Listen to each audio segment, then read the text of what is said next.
헌법재판소장을 비롯해서 지금 헌법재판소의 편향성은 이루 말할 수가 없는데요. 이거는 답을 정해놨어요. 답도 정해놓고 기한도 정해놨습니다. 본인들 퇴임 전에. 이런 거에 목적에 맞춰서 마구마구 빨리빨리 하는데요. 헌법재판소 재판이 얼마나 중요합니까? 저는 대한민국 대통령을 이렇게 빠르게 헌법재판소가 판단해서 파면을 시킨다. 국민들이 뽑은 대통령을 파면시키느냐 마느냐의 문제인데요.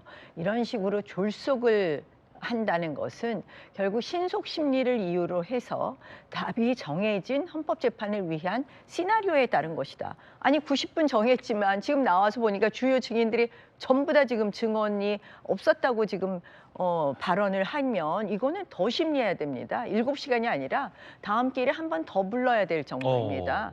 근데 그 3분을 안 줬다? 저는 문영배 소장 대행이 지금 뭐 저희가 여러 가지 편파성을 말씀드리지 않겠습니까? 그 블로그에 그동안 나타났던 어떤 이념적 성향, 그리고 말씀드린 것처럼 이재명 대표와의 친분설 뭐 이런 걸 보면 문영배 소장 대행이 저 자리에 있어서는 안 되겠다 이런 생각을 하고요. 제가 이런 생각을 해봐요. 헌법재판소 재판관도 기본적으로는 법관하고 같은 거 아닙니까? 우리 헌법 103조에 보면 법관은 헌법과 법률과 그리고 양심에 따라 재판한다라고 되어 있습니다.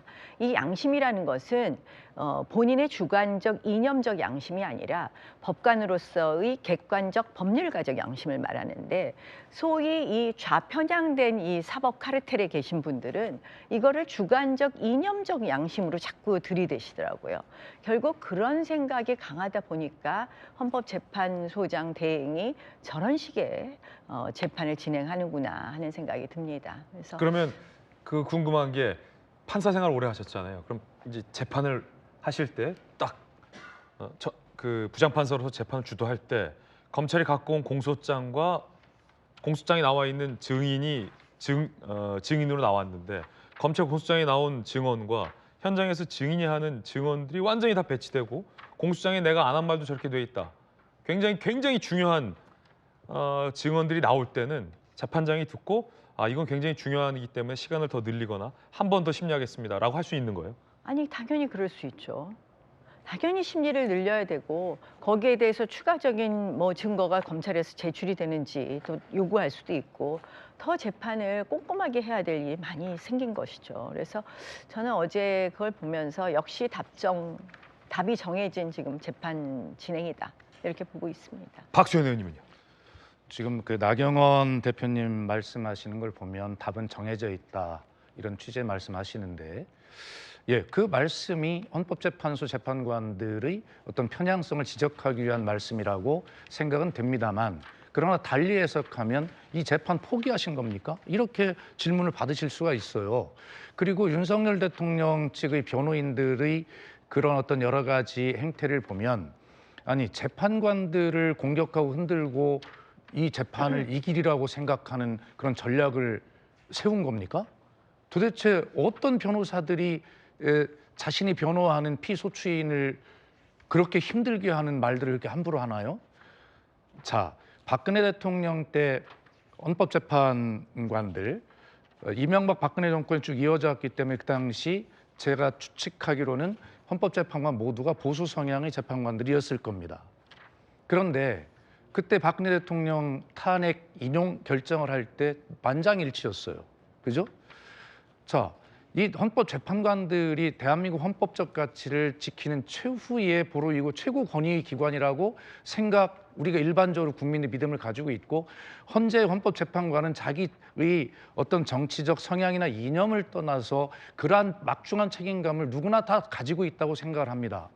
그래서 이 문제는 법과 사실, 법리와 사실에 따라서 정확하게 판단할 최고 권위의 재판관들인데 자꾸 이분들을 가지고 공격하고 흔들고 그러면서 공정한 재판을 기대한다? 이것이 윤석열 대통령에게 도움이 될까요?